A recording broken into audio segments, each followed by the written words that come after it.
Tahu istilah FOMO? Bagi kalian yang nggak tahu, FOMO adalah akronim dari Fear of Missing Out. Adalah ketakutan atau kecemasan seseorang untuk kehilangan atau melewatkan kesempatan atau pengalaman yang dianggap penting atau berharga oleh orang lain. FOMO biasanya dialami oleh orang-orang yang sedang dalam masa peralihan dari pelajar menjadi pekerja atau mahasiswa. Nah, kita bakal bahas lebih lanjut soal FOMO ini, and stay tuned on Let's Talk. FOMO dapat mempengaruhi kehidupan kita dalam banyak cara. Misalnya, kamu mungkin merasa tertekan untuk membeli barang-barang atau mengikuti tren tertentu karena takut ketinggalan. Kamu mungkin juga merasa harus terus-menerus aktif di media sosial sehingga tidak ingin melewatkan update terbaru atau momen yang menarik.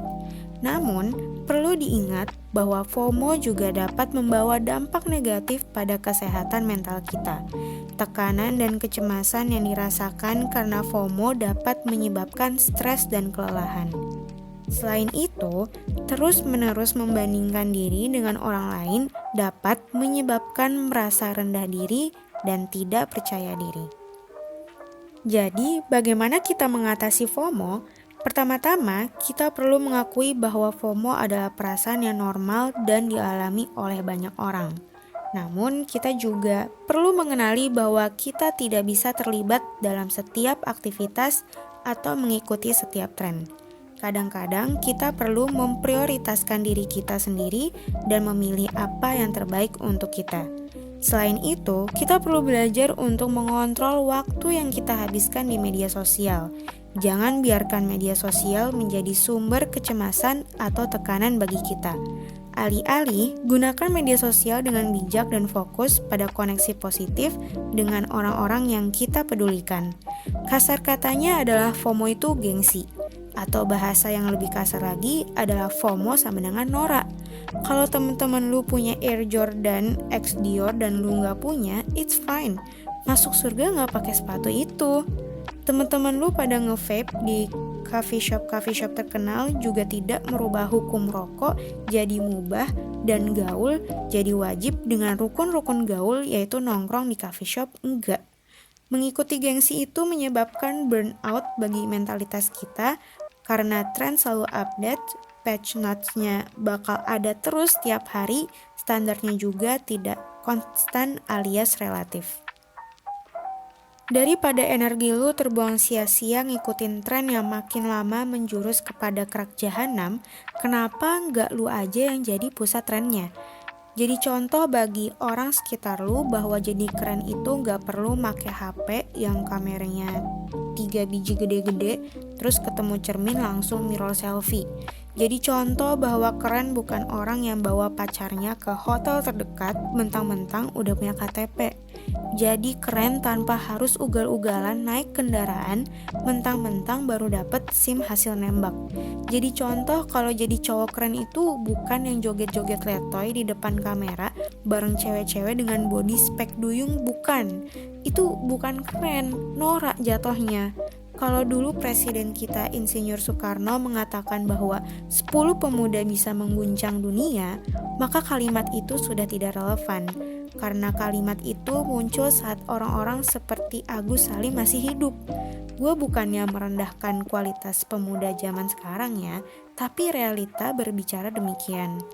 FOMO muncul beriringan dengan perkembangan zaman. Mudahnya seseorang meng-share kegiatan dia di sosial media, baik dengan niatan flexing atau sekedar foto-foto saja, bisa berujung menimbulkan sikap FOMO bagi orang lain. Dan perlu digarisbawahi bahwa FOMO tidak melihat status sosial dan status finansial untuk menjangkit.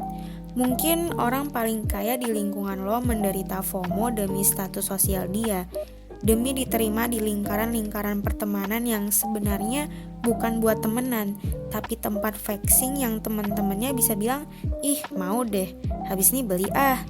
Dan bener-bener nih sorenya barang yang jadi objek FOMO tadi datang.